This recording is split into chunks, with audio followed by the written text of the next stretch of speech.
Hi, everyone, and welcome to the Transgender Show. I'm your host, Emily.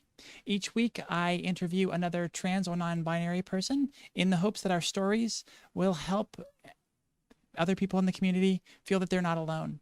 My guest tonight is Nia. She is an HR director, new author, and mom of 5 from Iowa.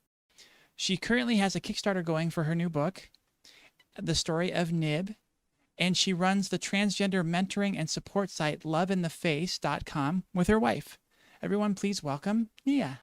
How are you doing tonight? I'm doing well, thanks. When did you first realize you were different? What were those early signs for you? I Hindsight is definitely 2020, and I think that looking back on things, growing up, I didn't have one of these stories where I was 5 and pressing my parents on my gender.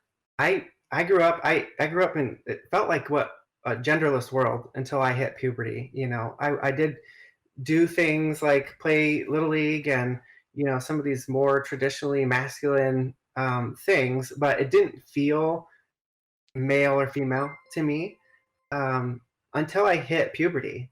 About 12, 13, I started to realize that I wasn't going to have the body that I thought I might have, which logically I knew I wouldn't have the body that I was thinking I might have and would want. And um, but it wasn't until then that I really realized that I was different. And it was at that point that I really also locked most of that away, because I grew up in a really conservative, evangelical, religious environment, and I think, looking back, for my own safety, I just locked it away.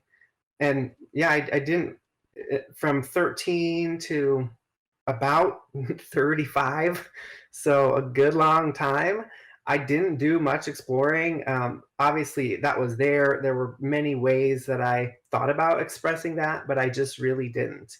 And it wasn't until, it was probably 34. It was probably about 4 years ago that I really said to my wife, who I've been married to for 16 years, um, this is something that I have to explore further. And so, yeah, started to express myself a little bit differently at that point, and went to therapy around some of this stuff as well, and Okay. kind of took off from there. And so when did you finally realize that what you were was transgender? When did you start to identify as that? Yeah, it was about 2 years ago. I had gone through some therapy, and talking to the therapist about all sorts of things, and uh, you know is this cross-dressing, can I be happy with this expression of gender and not do anything else? And we're talking about all sorts of things, and most of it centered for me around gender expression, Mhm. and essentially cross-dressing, and uh, at one point we had a session, and she had me do an exercise of just like, write out how your life would be from now until death, if you don't change anything, and then write out how it would be from now until death if you do change something. And it was that moment that I realized, oh, I can't do this for the rest of my life. I cannot do what I'm doing for the rest of my life. It will crush me. um, Mhm. and so I that night I went home and I said to my wife, I'm transgender. And I struggled with how to do that because, like I said, we've been married for a long time, and I really didn't want to mess it up. Mhm. And so on the drive home, was trying to think about how I could couch that in a way where I could kind of test the waters and see how friendly she would be towards something like that. Mhm. But I realized, in that kind of processing, that it would be disingenuous for me to like only come out if she was supportive, Yeah. because ultimately, um, I didn't want to manipulate the situation at all. So I ended up just coming home and straight away just saying, after our kids went to bed, because 5 kids, you've got to put the kids to bed before you have this kind of conversation. So um, I said I'm transgender, and the first thing out of her mouth was "I know," which was unexpected. Yeah. Wow. So what had clued her in at that point? So the probably 2 or 3 years prior, again had this conversation in earnest about exploring my gender more, Hmm. and went through from basically 0 to 60 in terms of expression very quickly, and just trying different things on, and never going out of the house, dressed differently, but always doing it at home, usually when she was gone, so I didn't take up our time together. And so she saw all of that, and she's doing Mm. her own processing around that, and um, I think realizing at the same time that what was happening was more than just dress and expression. Yeah. Whereas I'm struggling, thinking if this is all, if I can be happy like this, then great. I'm super happy to do that. But I just couldn't get myself there to go beyond that at that point, and I think she could see it before I could. Hmm. So how did some of those conversations go? What did you guys talk about as you were expressing that, as you were trying to discover what this was? The first conversation we had was in September of 2016, right before the election, and we had this conversation where we it was my birthday, and she kind of knew of this desire to be more feminine and express myself more feminine, and so she got me a very sweet birthday present, which was just like some undershirts, and they were just they were men's, but they were very soft and very flowy, and just like she was seeing me, and Mm-hmm. uh, I was just had just enough to drink that I was real rude about the whole thing, and I said, well, you should see, obviously, that this is not enough for me. And so, poor woman, like, I feel so bad about it because I was so rude. And she was really trying to encourage me and be nice. And I was like, basically, this is not enough. I want more than this. And so we had this conversation about, okay, I need to really take this to a different level and buy some different clothes and different things. And so probably a month later, we went on vacation, and I bought a whole outfit, and we ended up going out to a drag club in Milwaukee, and that was the first time we had gone out together, and first time I had really gone out at all. And so that was a 0 to 60 in like a month probably. And so it was, I think, for her, she expressed, and I don't want to tell her story, but she expressed that that was scary, and even Yeah. going out with me like that in a town that wasn't ours was scary. And so that was the really the one and only time we went out together. Well, I was expressed feminine and as a woman, and um, for the next couple of years, I just you know tried that on at home, and I finally got to a point where I kind of was pushing. I need to. The next step really feels like going out and being seen, and seeing if that makes a difference in Mm-hmm. my dysphoria and some of the things I was feeling. And before we even got there and started doing some of that, I came to that realization that I was transgender, and so I got on hormones before I even, started doing anything else. And so those conversations are hard, to get on hormones, everything that comes after that, Yeah. and they really were just that, just conversations about. For me, my philosophy is kind of next step, and I know a lot of uh, trans folks who will list out all the stuff that they want to do and the timeline that they want to do it, and they just knock it out. And for me, it was more of, I'm going to do the next thing that I feel I need to do, and if that satisfies this need in me, then I'll stop. Because let's be honest, nobody wants to turn their life upside down. Yeah. Like, we don't want to be the people who society marginalized. Like, it's not a desirable thing. So um, I just kept kind of doing the next thing, and hormones was first, the first conversation that we had. Well, it's kind of wonderful that she was able to be on board with it. We've had previous guests before that have talked about that kind of first time that they go out together, and it was like the last straw for for the significant other, for the spouse, because it's just it's too much for them. It's amazing that she was able to come along with you. Did it seem like she was kind of on board with with the steps as they went along? Like it wasn't too much of a stretch for her to begin with? Yeah, I honestly think that, going out is a huge thing. And I think if I would have pushed that, honestly, I did push it. I pushed it and I said, I need to do this. And she kept telling me, I'm not comfortable. After that first time, Uh-huh. it made her uncomfortable. And she said, I'm not comfortable. And so we talked and talked. And I think there was just a mutual understanding of like, especially after I came out as trans to her, there was a mutual understanding of, I need this, but I'm not going to push you. I'm going to let you, I'm saying this to her, I'm going to let you kind of help me with this. Mhm. And then she's also saying to me, I'm not going to hold you back from what you need. So like she could see when I got to a point where I really needed something. And it really did not involve going out after that first time. We got to hormones. Um, and that conversation was fairly easy. It was just yeah, do it. We can see how it goes. And my thought was, I'll do it. You know, I'm I'm one of these optimistic people. I'll do it. It'll work great, which it did. It felt great, and maybe that's all I need. And then we don't have to turn our life upside down. Mhm. And clearly that wasn't the case.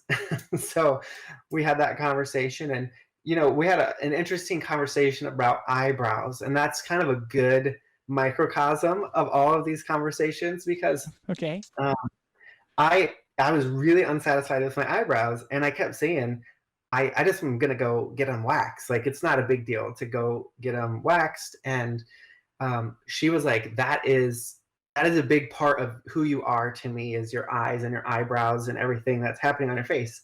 And Mm. I understood that, and so I didn't push. And I finally got to a point where I said, I need to do this for my dysphoria. And she was like, yeah, do it. And so that's kind of been the give and take that we've had throughout this. Mhm. And it's almost worked like that about every time there's been a decision point.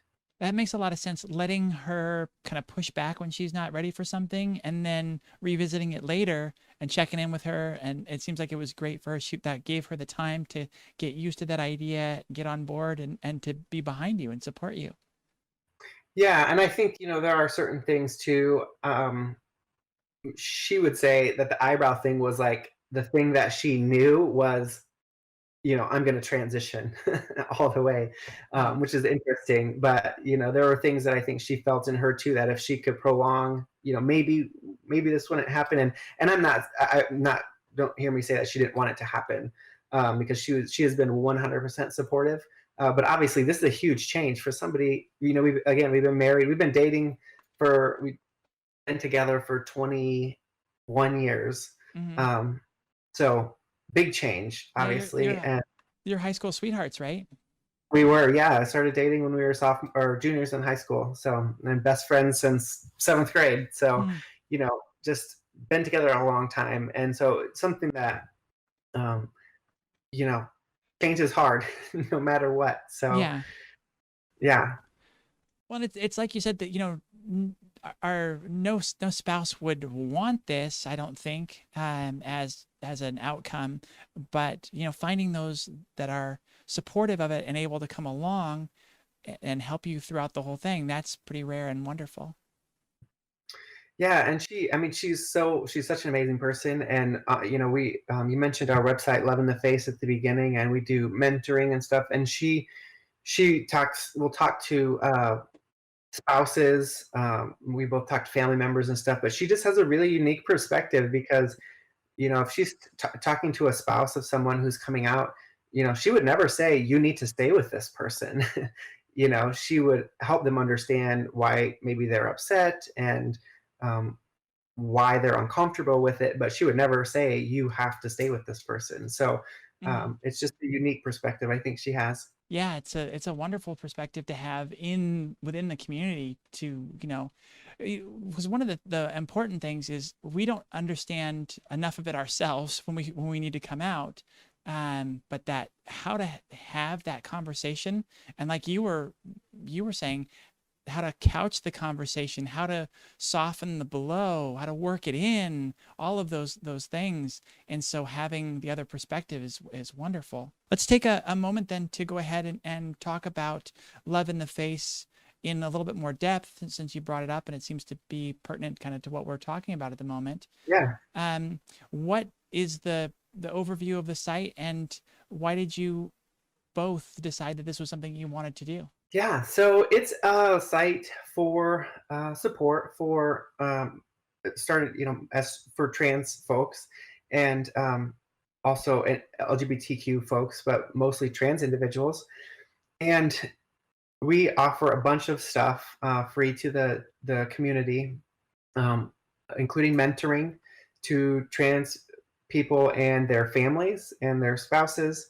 We also do ceremonies. So we do wedding ceremonies, name change ceremonies, name claiming ceremonies, and release ceremonies, kind of release of that, that other person that you might be in need of release. So a lot of different ceremonies. And I think the reason why we put it together, we also do speaking. So we do consulting with churches and speak to churches, and then also to businesses, because I'm an HR director for my profession. And she was our preaching teacher at our last church. So she gave sermons every other week. So we have a pretty good background in uh, uh, the religion of Christianity, as well as kind of the business landscape for these types of issues. Hmm. And our main goal of starting this, I think our own experience in the church and coming out was not excellent. And my experience with my family was subpar as well. And so I think our goal, we had people starting to reach out to us about their kids, and I'm in education, so I got some different requests about how do we handle this specific instance. And I think we just wanted to have something there for people when they reached out, and then really trying to offer this stuff free to most people, most LGBTQ folks, and just give back from what we've learned in the last 5 years, and uh, just using our expertise to help other people. Mm-hmm.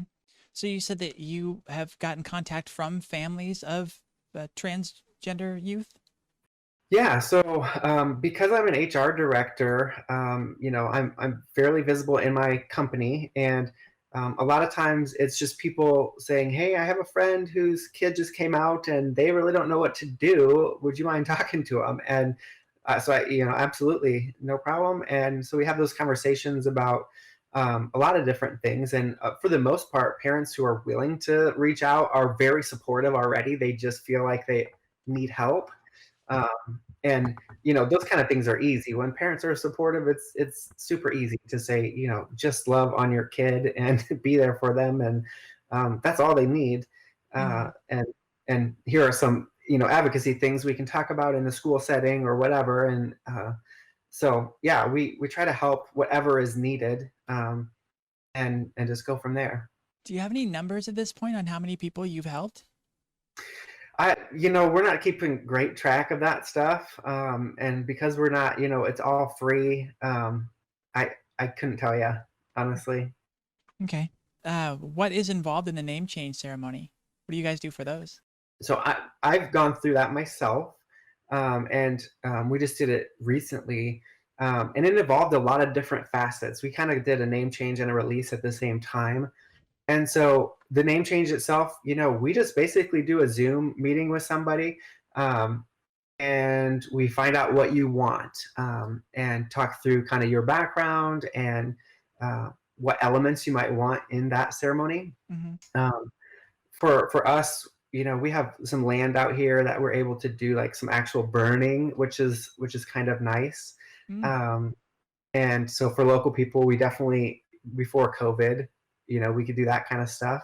But yeah, it's basically custom to what you are thinking about. And um, it's not like you jump on with us and we just ask you to figure it out. We'll help you figure out what you want if you don't know too. And how long have you been doing the site? It's not been that long, just before COVID started. So really not long. Hmm. But you haven't found that you've been overwhelmed in any way by No, requests or not anything? yet. And we have some pretty strict boundaries, my wife and I do, as far as how many people we'll talk to at the same time and that sort of thing. And so our hope is, if we got to the point where we were overwhelmed and hitting those boundaries, we would find other mentors and other people to come alongside to do this kind of stuff as well. Because I think a lot of people in the community, like yourself with this show, you want to give back. And so Hmm. there are a lot of people who want to do that. And I think that would be a vision down the road of expanding something like this. Yeah, that's pretty wonderful. And I really hope that it does grow. It sounds like you're on a great track and you already offer so much. And so you've mentioned the, local people. You are helping anybody that reaches out to you online, right? Yeah, absolutely. Yep. And obviously the mentor sessions are super easy via Zoom. I think everybody's used to the teleconference and stuff at this point. So, Yeah. um, those are easy. The name change release, those kind of things are a little tougher, but we can certainly make it work. Who was the hardest person for you to come out to? My wife was definitely the hardest. Beyond that, though, my kids, that's another. They're all very young, which is helpful. Hmm. But it's something that, as I talked to my therapist and talked through some of that, that was my biggest fear, was that I would mess my kids up for life, which is absurd to think about, like, having two moms, or, even just a transition is the kids are so resilient. And we also know how to put our kids in therapy. So it's, that's helpful as well. But I think that was still scary, just in the fact that you don't know how they're going to react. And my therapist said to me when I was having these conversations with her, just give them the chance. Give them the chance to defend you, to react well, and they did. I mean, they're super resilient.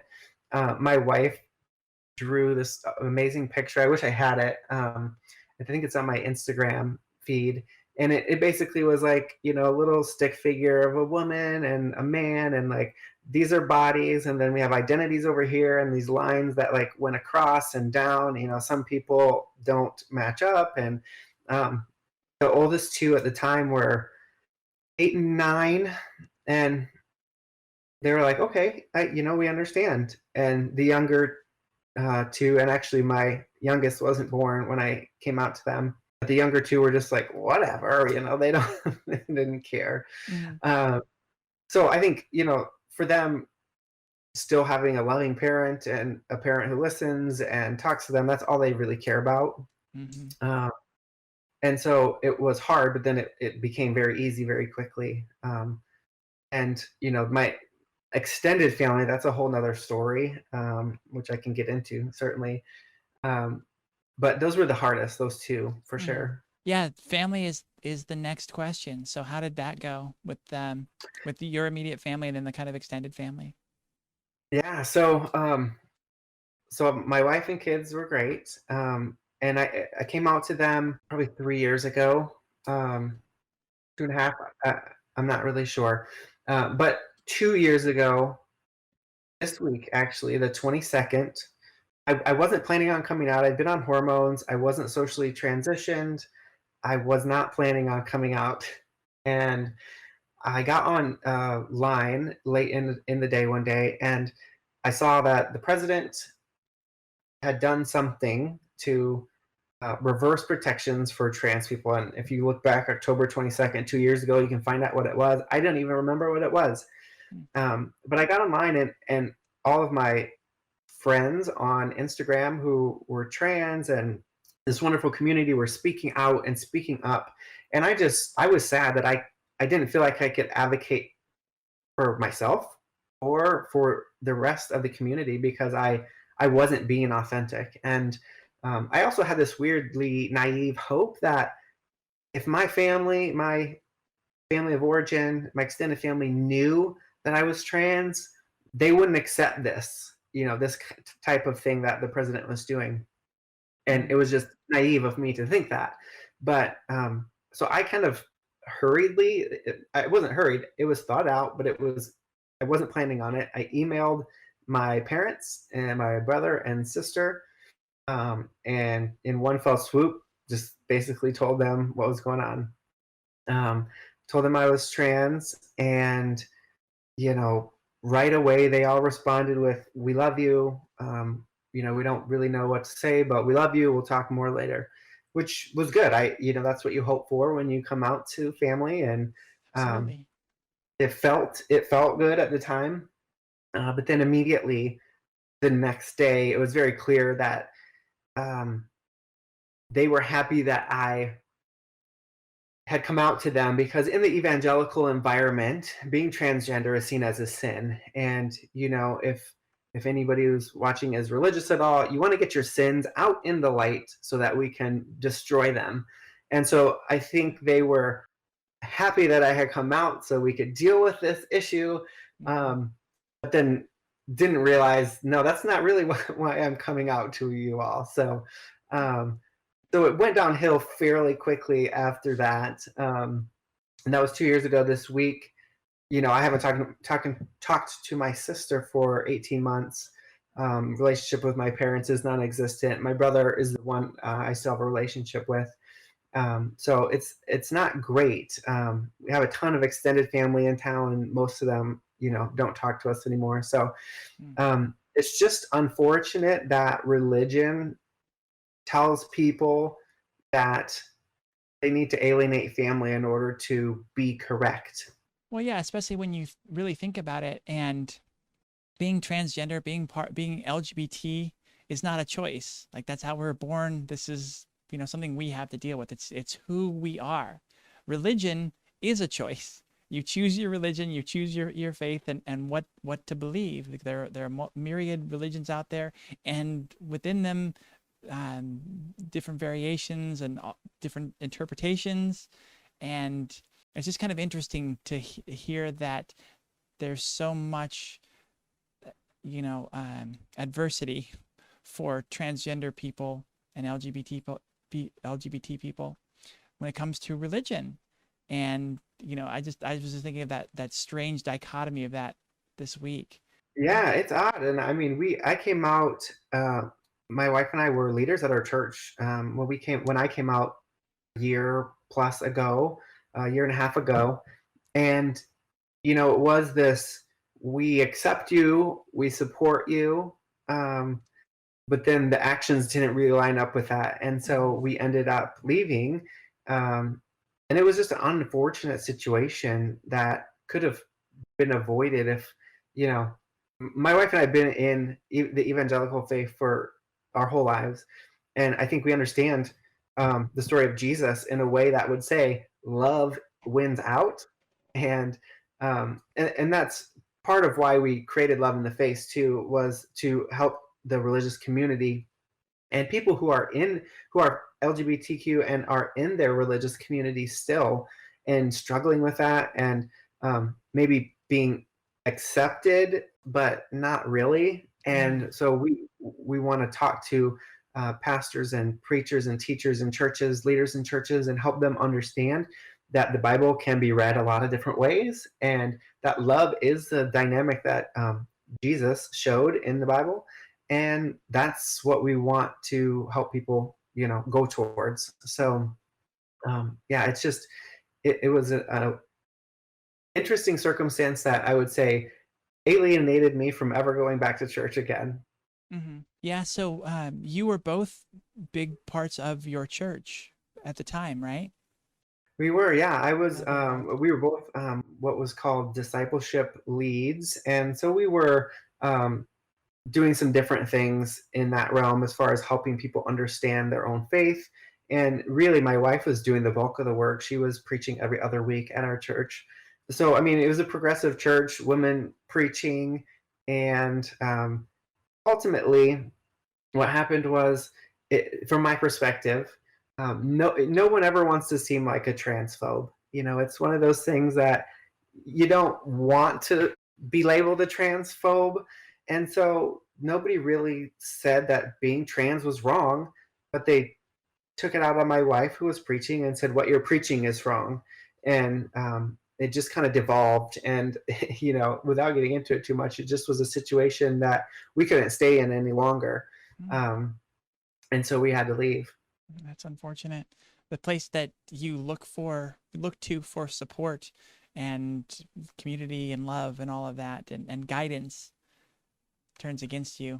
That's so Yeah, counterintuitive. and it was, it's one of those deals where the church, we we were going through the hardest time of our life, and in our marriage, it was the hardest thing that we ever had to go through, and um, it would have not been that hard if religion hadn't piled on top. Mm-hmm. Um, and I look at that, and then I look at my work setting, and as the human resources director, it was a stark contrast because I was able to say to my boss, I'm trans, and he's a really good leader, and he said, I don't know what to do. And this would be my advice for all leaders out there when you find yourself in this situation, because you will find yourself in this situation in the next 5 years if you haven't already. He said, you tell me what to do. And so I was able to kind of lead the way on that, and that helped my experience tremendously. It's so much easier Mm-hmm. when I'm able to write communications and take charge of my own story. Yeah, that's such a unique perspective, such a unique position to be in for someone who's trans. Like, usually we're trying to come out to an HR department that, similar to what you said with your boss, that is unfamiliar, that hasn't dealt with the situation yet. Some are lucky that theirs have, but you actually have the unique ability to shape those policies and make the decisions for how the company should treat these sort of situations. What sort of Yeah, things and have you been able to do specifically with that power? well, I'm honestly not real good at having written policy in place. We have an organization of about 730, and um, our policies were pretty neutral as it was, which was really good.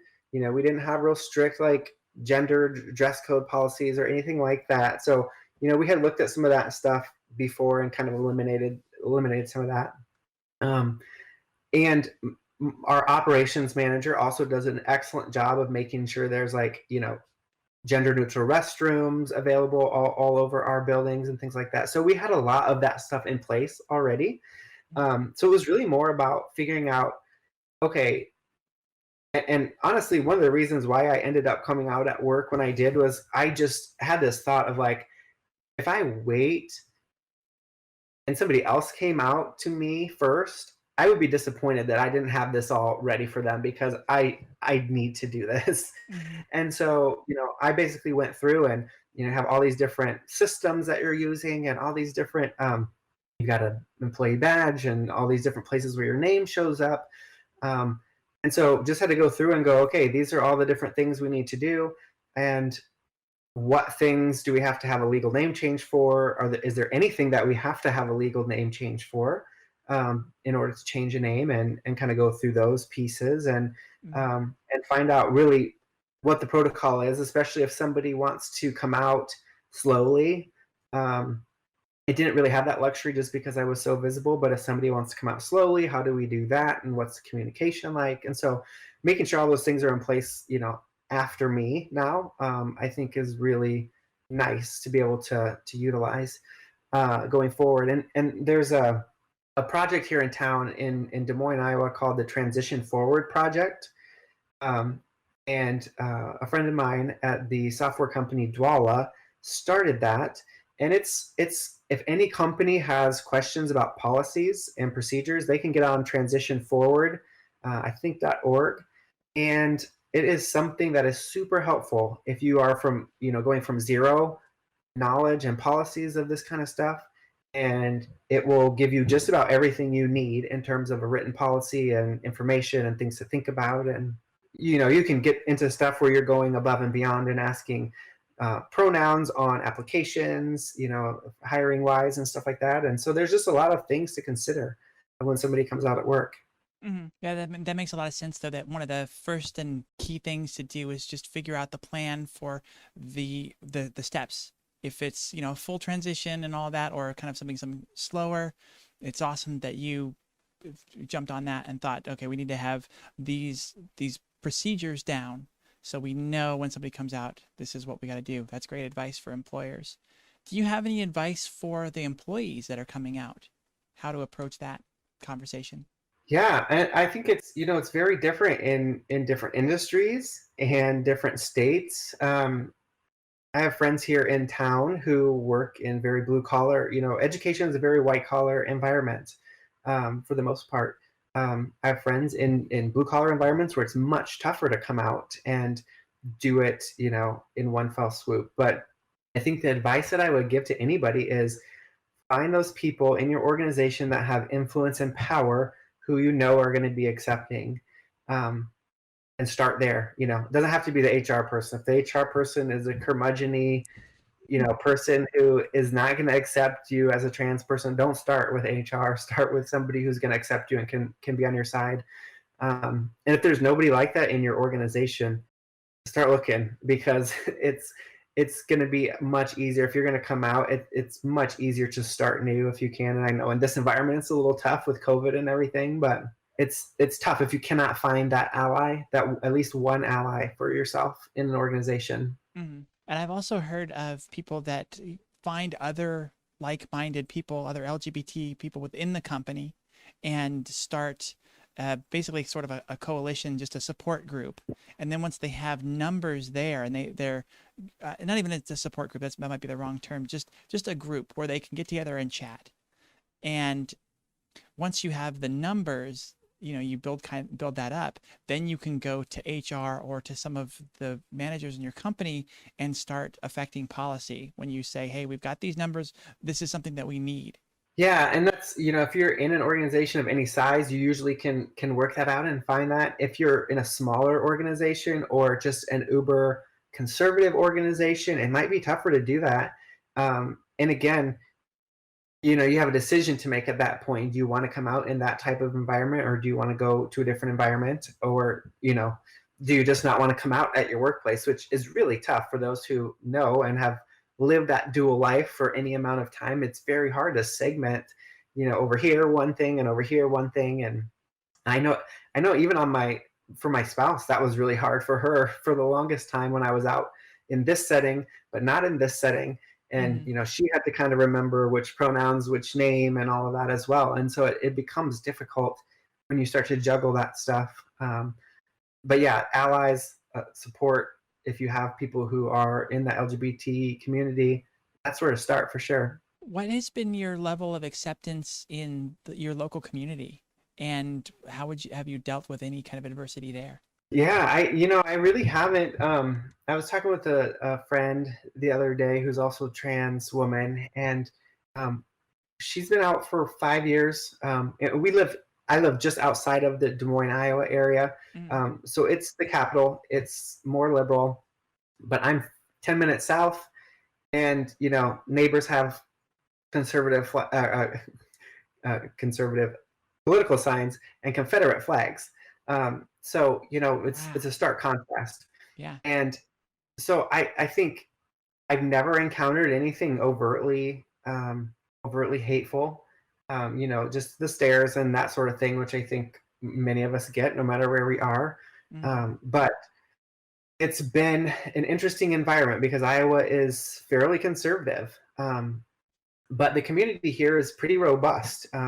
There's a great pride organization here in town, and we have a trans support group that meets weekly here in town. So a lot of people who are out and open, and the downtown and that community itself, very easy to get around in, no problems. Mm. And even in my community, which is smaller, I haven't had any issues. So it's ideology is one thing, and then if people aren't usually ready to be super hateful in Iowa, where Iowa nice is a thing. So people usually stick to that, but there are certainly exceptions even here. Mm-hmm. Did you have any support from people that you weren't expecting? Yeah, for sure. I learned really quickly that there's no way to judge how someone's going to react, and so I just had, I think it was the third or fourth family member that I told, I was very, very certain that they would be not accepting, and they just emailed me back and said that's great, and have been kind and loving toward me. And I've had happen in reverse as well. So I think I learned really quickly just to drop expectations when coming out to people, because just projecting on them what I think they're going to do didn't serve me any purpose. It just served to confuse me in those conversations more than anything. How far along would you say you are in your journey, and what are your goals for going forward? I don't, like I said, I'm one step at a time uh, in my transition. Started on hormones a couple years ago, surgeries and stuff like that. That kind of stuff we'll talk with my wife about as we need to do that kind of stuff, as I feel the need to do that kind of stuff. And everything that I've done so far, I've said before that, I don't know that I need that. And so, I get to that point and I'm like, oh, I do need that. So I don't know that I can answer that for sure.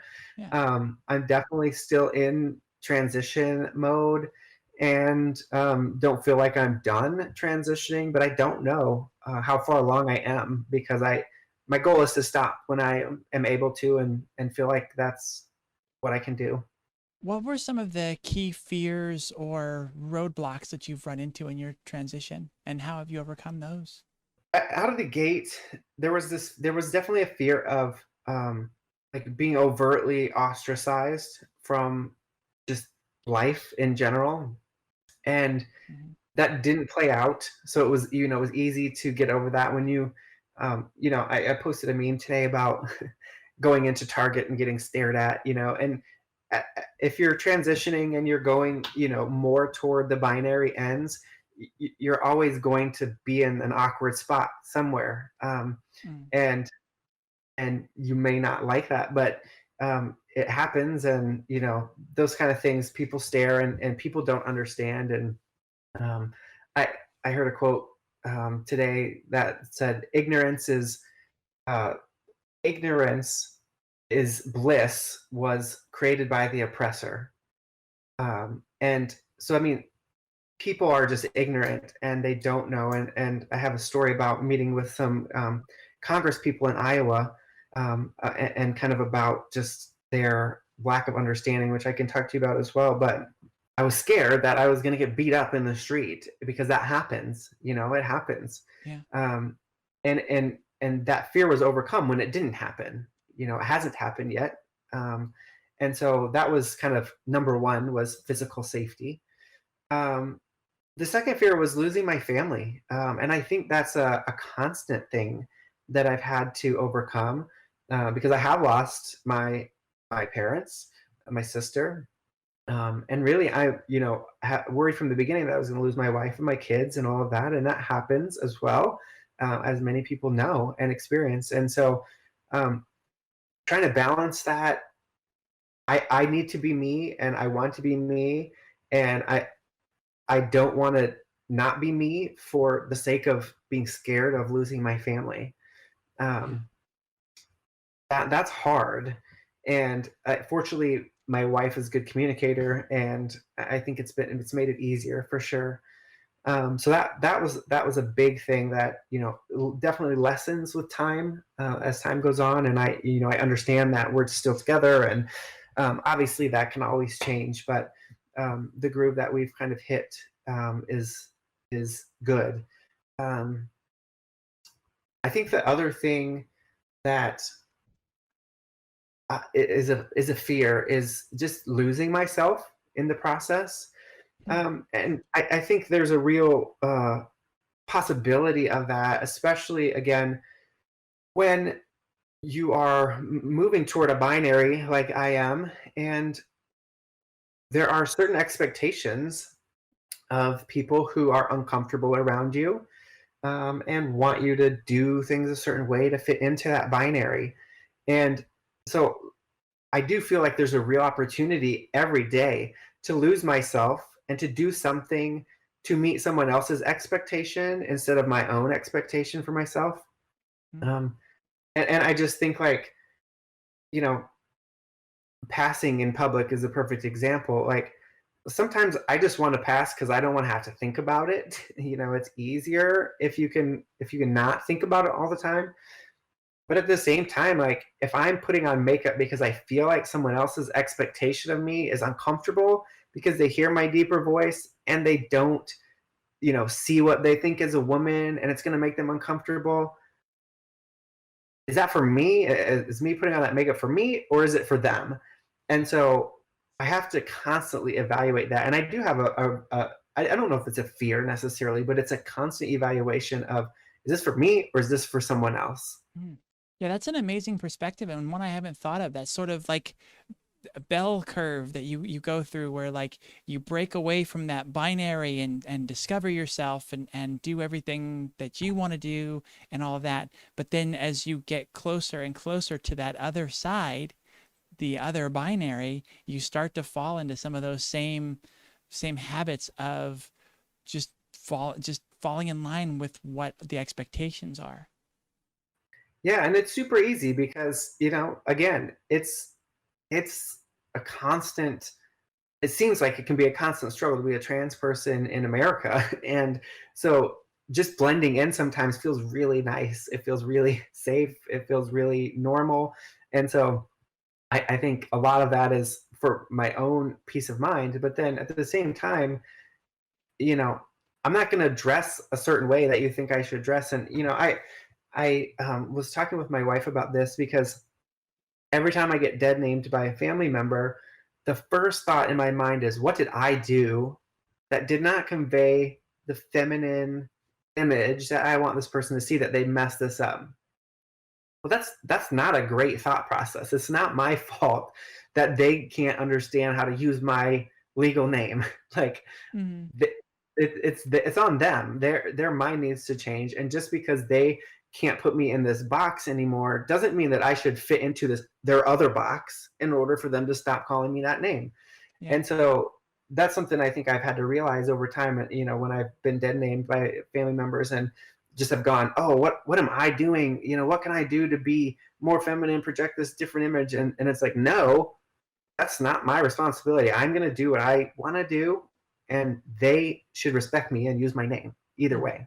So you've mentioned, I'm not sure, uh, I think I've just seen it in a couple places basically, that you pass a fair bit of the time these days. Do you still struggle with dysphoria then? Are there things that still are giving you kind of those dysphoric moments, those moments of pause because, I'm not, whatever. Absolutely. 100%. Yeah.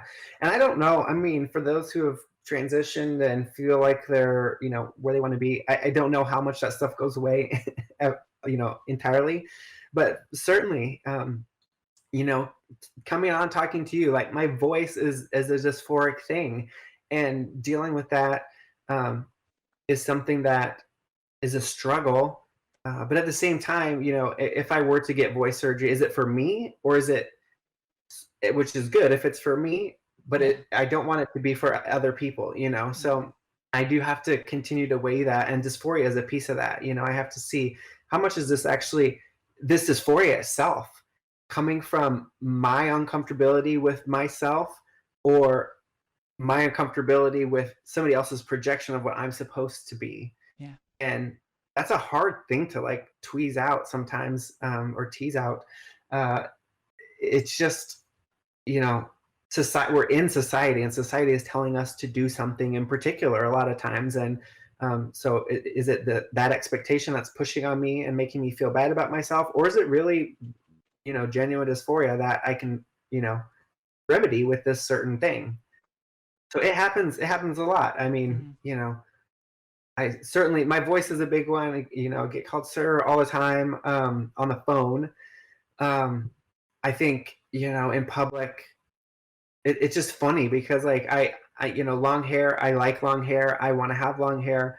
I also think that I should have the right to cut my hair and still be called ma'am, so it's kind of one of those things that uh I won't do right now because I like long hair, but at some point I might want to cut it, and it will bring back some of that dysphoria, when people start to misgender and stuff. So I don't know.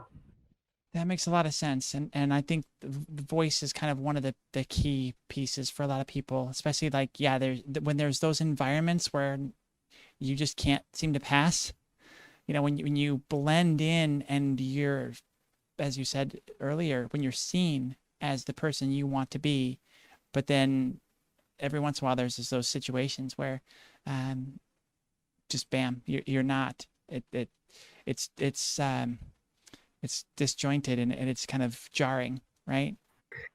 Yeah, my wife gets super frustrated, or not frustrated. She just always forgets. She can't talk to me in the restroom. And we go in the restroom and she's chatting, and I'm just like, not saying anything. And then we go out the restroom. She's like, "Oh yeah, I forgot. You won't say anything to me in the restroom." And I'm like, "Yeah, I'm not gonna say anything to you in the restroom over the stall. Like, I'm just not gonna do that." When you were growing up or when you started to transition, did you have a mentor or maybe like a close confidant that you found? I think the online community was the best thing that I had found. It, as I started to express myself differently, I kind of had a persona that I put online, um, and kind of started getting engaged with queer people, trans people, people of all types, and in the community. And I think that was just helpful to see that. That visibility is so huge when you feel so isolated. And I was the first. I mean, I'll admit I was the first trans person that I knew in person, Hmm. and that's always a weird thing because you, if you don't have that mentor in person, it is, it's hard. And so I think the people online are helpful, especially those who are willing to engage.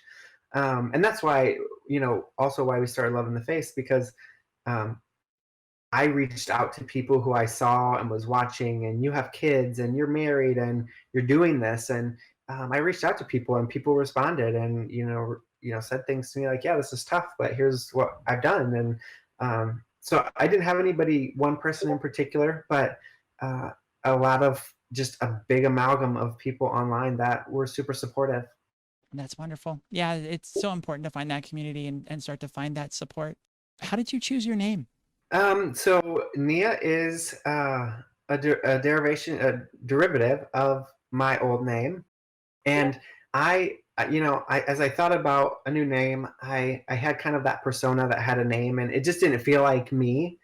Um, and as I thought about it, I have my mantra in life has been to transcend what has been and include it in my going forward.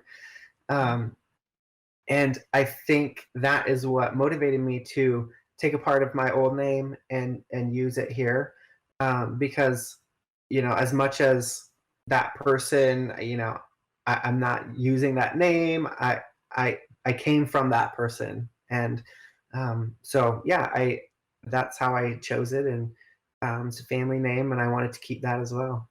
Yeah, always nice when you can maintain the family tie-in and include them in some way. I think Yeah, it and goes a long way to helping ease that for them and bring them in and hopefully get their acceptance. yeah, unfortunately, it worked in reverse for me, but they weren't happy that I did that. But I did, I was kind of using this name, and I hadn't changed my name legally or anything, and I was using it. And I went to a conference, and I met a woman, and introduced myself, and she was like, "Oh, Nia, that's so great. It's Swahili for purpose." Hmm. And I was like, "Oh, that's amazing. I did not even know that. I was had this other my full name was longer than that." And so I'm like, "That's it. That's amazing. I love that." So Oh, that's awesome. Nice little bonus that you get from yeah. having that name. I love that. Does including your former name into your current name give you a piece of your old self to kind of carry through with you to your new life and sort of help on that bell curve we were talking about as you feel yourself trying to fit into the binary? You got that kind of reminder of yourself? Yeah, I think it does, and I know it can work both ways for people too who don't want to be reminded of that. But I don't know that I see myself as two separate people. Before and after I started transitioning, I have conversations. One of the first conversations I had with my brother was, do you still like the Chiefs? The football team? And I'm like, yeah, I didn't just like all of a sudden stop liking the things that I liked, and being the person that I was being. Yeah, maybe some of those things I was putting on because I thought I had to, um, but a lot of them are me. And so I think it did for me it helps to maintain that through line, and on that other side of that bell curve, always remember what is me and what is not me. What is the expectations from society, and what is something that I want to do to move forward. So I do think it does help me with that. What advice do you have for young uncloseted trans people? What's kind of the key nuggets of advice that you've gained over your experience? So first of all, I think coming out is a big deal, and doing that when you're ready is super important, not on somebody else's timeline. And I'm 38. I had moments coming out that I did it on other people's timeline because they asked me to, and had I were I to do it again, I wouldn't do that. Um, it's something that's very personal. Either you might not want to come out, or you might want to come out, and people are stopping you. And I think it's a very personal thing, and so making sure that's on your timeline is important. Mhm. Also, I think, like I mentioned earlier, finding that at least one person who is going to be your champion is super important. If you're out, if you're not out, whatever it is, finding that safe space to begin with is super important. That community of people.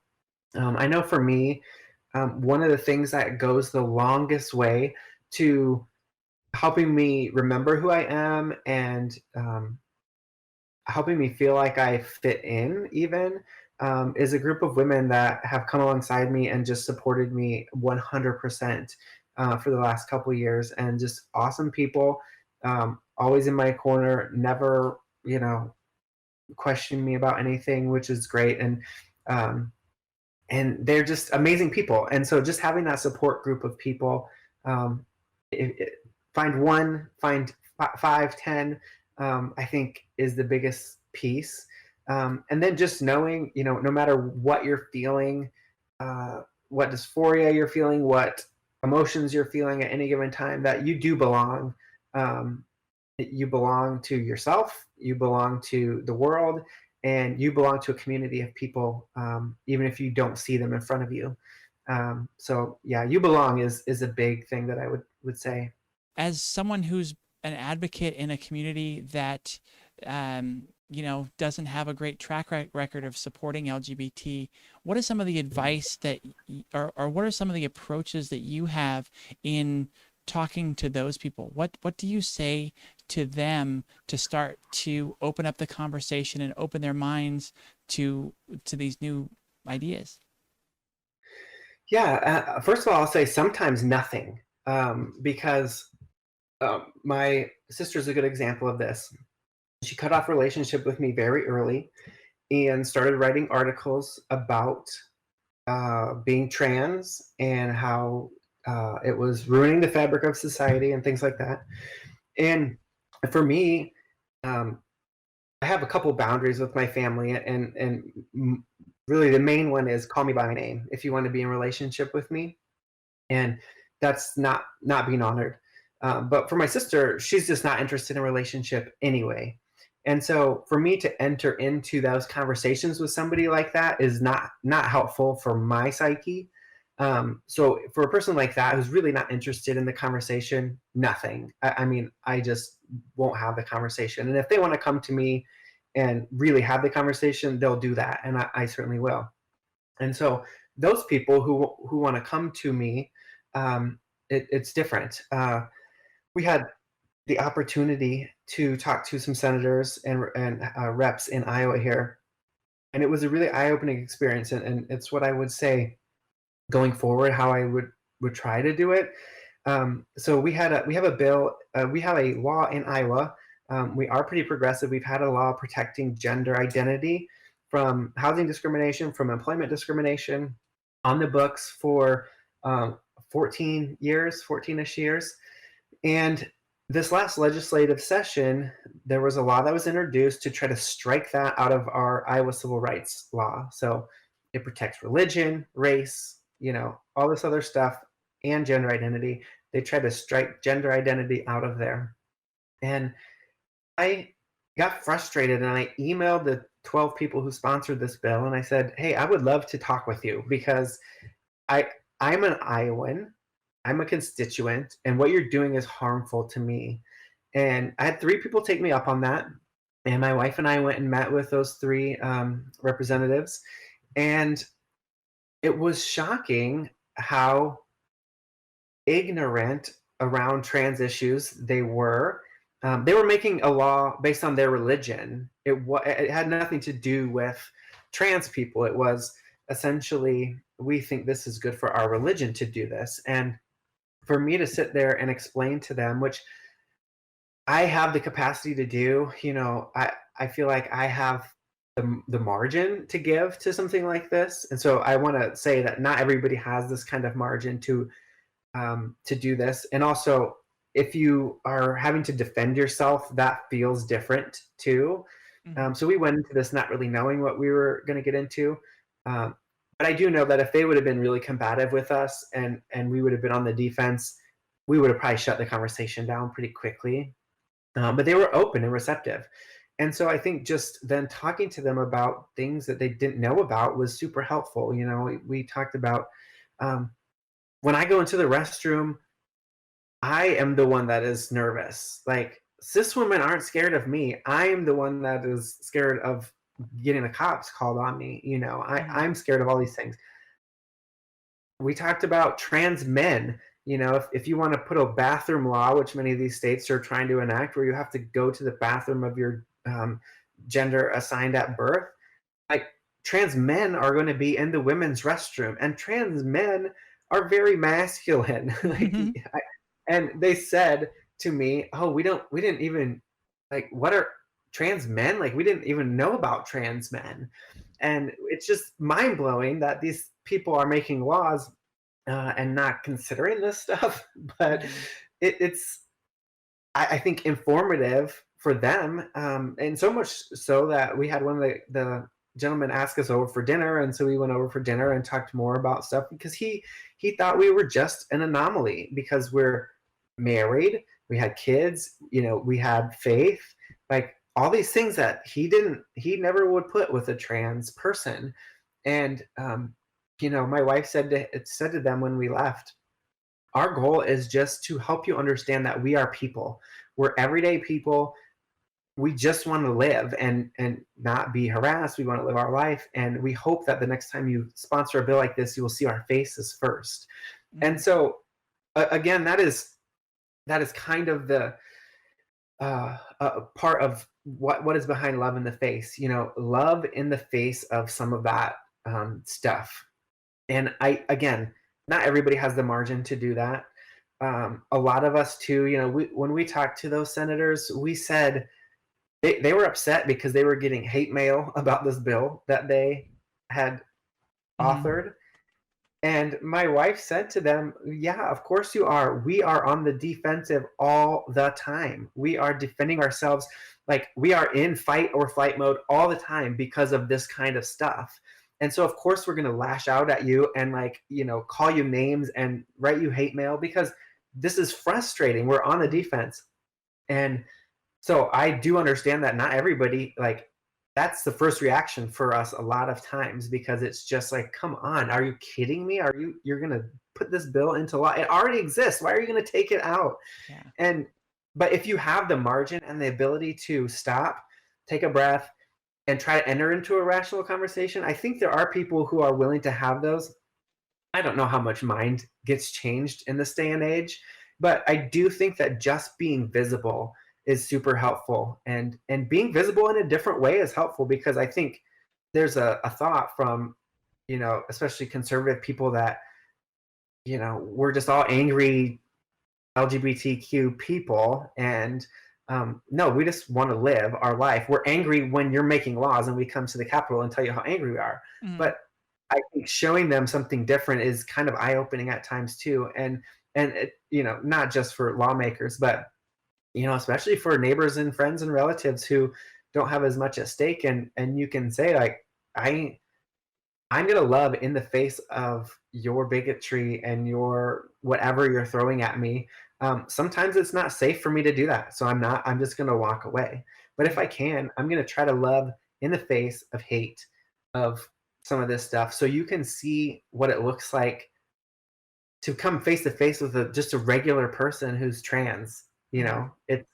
It can be eye opening for people who haven't had that experience.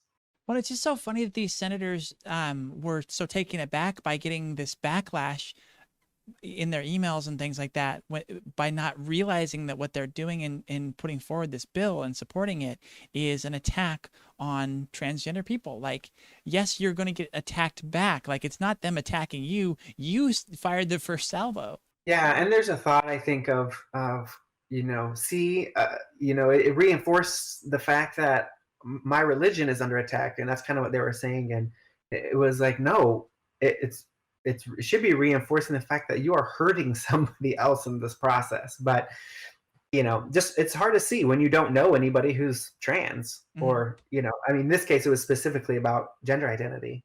Now, let's move on and talk about the book. We discussed it a little bit in our pre-interview. Yeah. And I'll have you go ahead and describe it, and then basically the book sounds like it's a very personal representation of a part of some of your therapy and really deep personal exploration. Why was it important to share this part of your story in this way? Just to give you some background on how this book came to be, I do something called EMDR therapy, eye movement desensitization and reprocessing, I think it stands for. And essentially, how it started was for like post traumatic stress, and yeah. So it's a therapy that you basically go back and reprocess memories that are triggering to you in some way, and they can be major events, or they can be little things. One of the ones that I processed was getting lost at the mall when I was like 4, and it was just a memory that I had that was hanging out there that I would be reminded of from time to time, and it wasn't super stressful, but it was something that was out there, hanging in my psyche. So I went back and reprocessed it and kind of talked to my little self and made sure that my little self didn't get lost in that memory. Mm-hmm. And so that's kind of the premise behind it. Just going back, looking at memories, reprocessing them in a different way that's more positive in terms of outcomes. And so I did a lot of this. I talked to my little self a lot, and my little self was a little girl self. And I think I had these positive experiences. And you can do EMDR therapy on your own without a therapist once you kind of know what you're doing. So I had a moment where I was actually, my wife and I, 16 years into marriage, is the first time we got in a couples massage for Valentine's Day. And so we were in this, I was laying on this massage table and just kind of really thinking about my past and processing some memories. And I thought, I wonder if I can go back and think about, even the good memories that I had, and process them in a different way. So like my authentic self is in those memories. Mm-hmm. And so I started to do that. And I had these memories from growing up in my neighborhood and Little League and all these different things. And I'm, thinking, some of these things probably wouldn't have happened if I, was a girl growing up. But, just processing those and moving, through my life and going up through 8, 9, 10 years old, 11, 12. I got to 13, and I just couldn't do it anymore, which was really odd to me. I just was like, I don't know what's happening. I don't know why I can't even I have tons of memories from 13 to 35, but I just couldn't process them in this way. And so in my mind's eye, I went and I started looking for something because I felt like something was missing. And ultimately, I found this character who's the central character of the story that I wrote, and I found her. She was locked away, and I don't want to give too much of the story away because it is a fictional story. But um, I found her, and I uncovered her, and I sat with her in my real life, and I just didn't know what to do with her. And so through a series of kind of events, I realized that I needed to process from her point of view because she was a part of me, and I'd done that with this little character, my little self. I'd processed, different things from her point of view. I'd Mm, talked to her as myself in some of my processing, but with this new character, I just couldn't figure out what she wanted or like what I was supposed to do with her. And so I started processing from her point of view and what she saw in these encounters with me, essentially. Um, and I started writing it down. And so every day I did that for probably 30 or 35 days. And it ended up kind of going a way that I didn't expect it to go.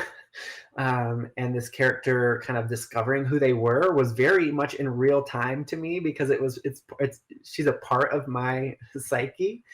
And this all sounds very like multiple personality disorders and stuff, but I can assure you it's totally different than that. mm, It's just for me it was finding this piece of me that I had locked away, and I didn't know that I had locked it away, and I also didn't know what to do with her when I found her. And so that's really what the story is. It's a story of her, me finding her. It's from her perspective, but her being found and then interacting with me and some other characters, and really realizing who she is through the process. And it's not it's a trans specific story. There's nothing like really explicitly trans in it, other than if you're trans, you probably will catch on to a few things.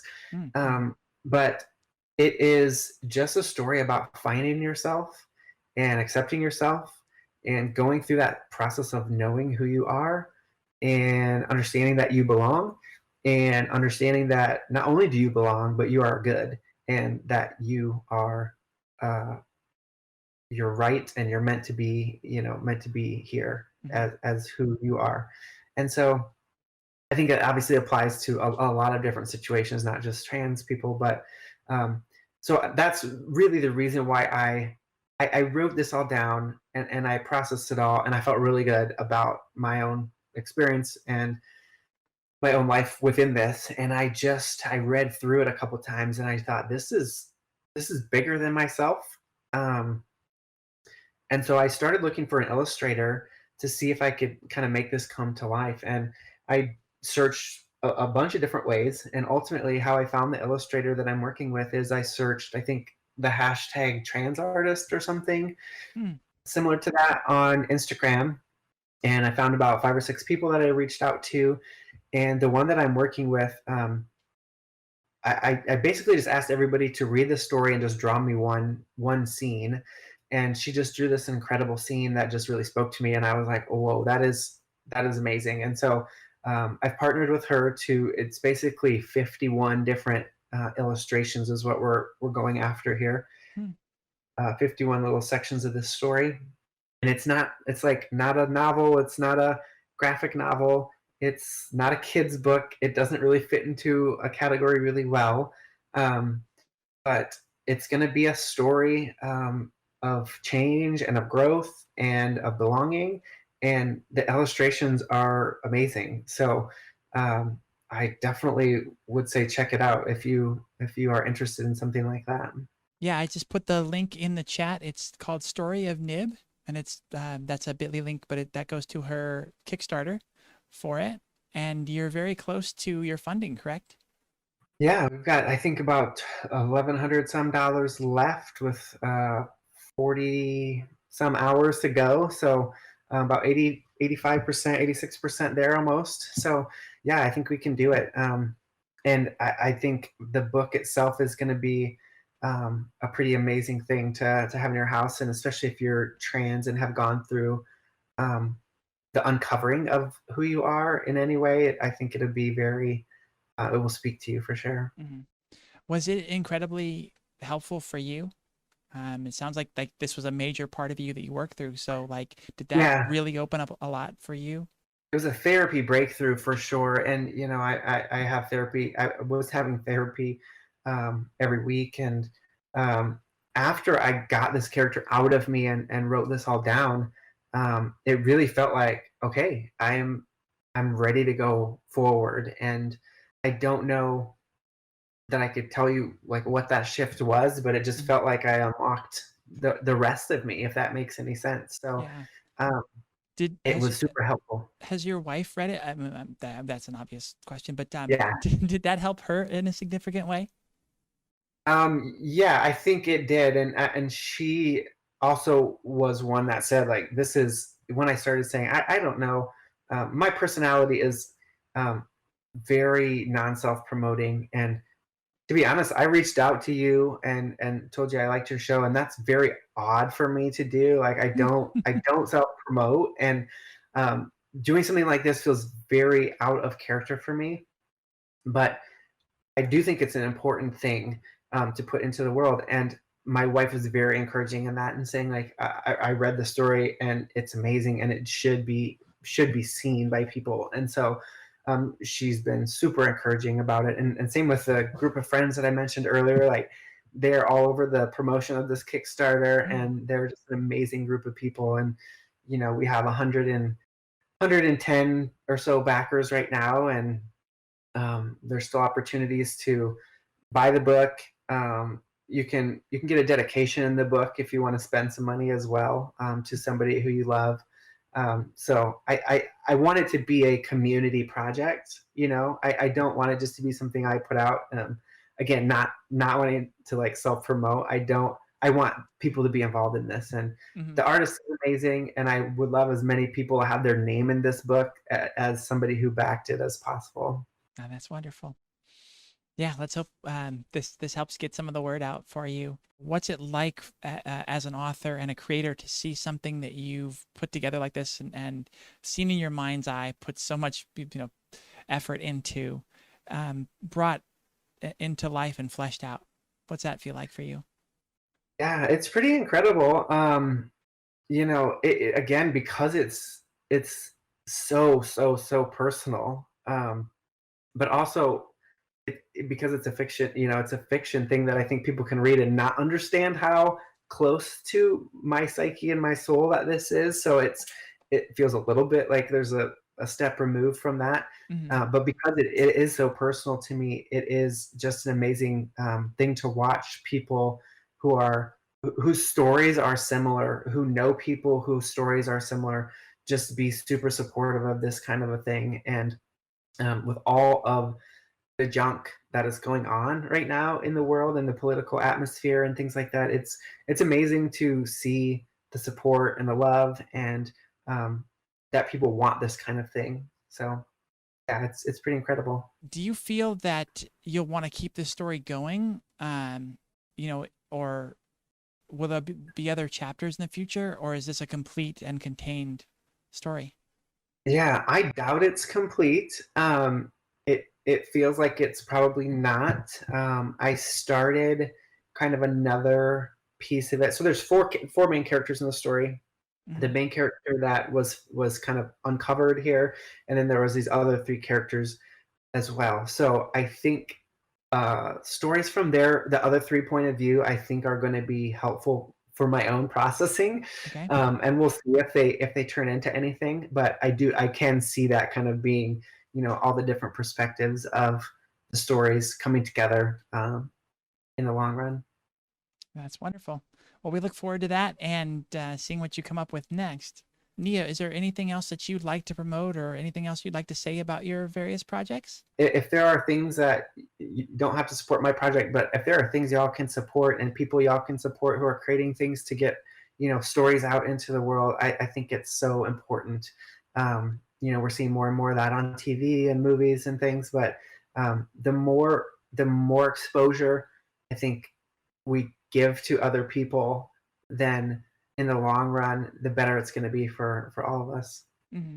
Yeah, it's definitely a rising tide lifts all boats in this Yeah. situation where we all benefit from everybody else's story, everybody else's uh, triumphs, and whatever wins that we can get, we all benefit from it.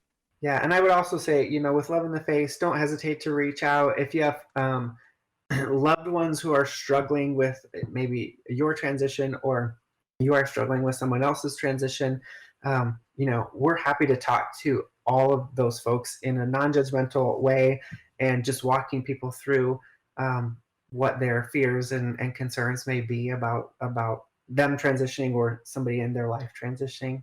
With that, Nia, thank you so much for coming and being on the show. I'm so happy to. I really appreciate it. That's awesome. Yeah, it was great having you. I think we got some great perspective out and good stories.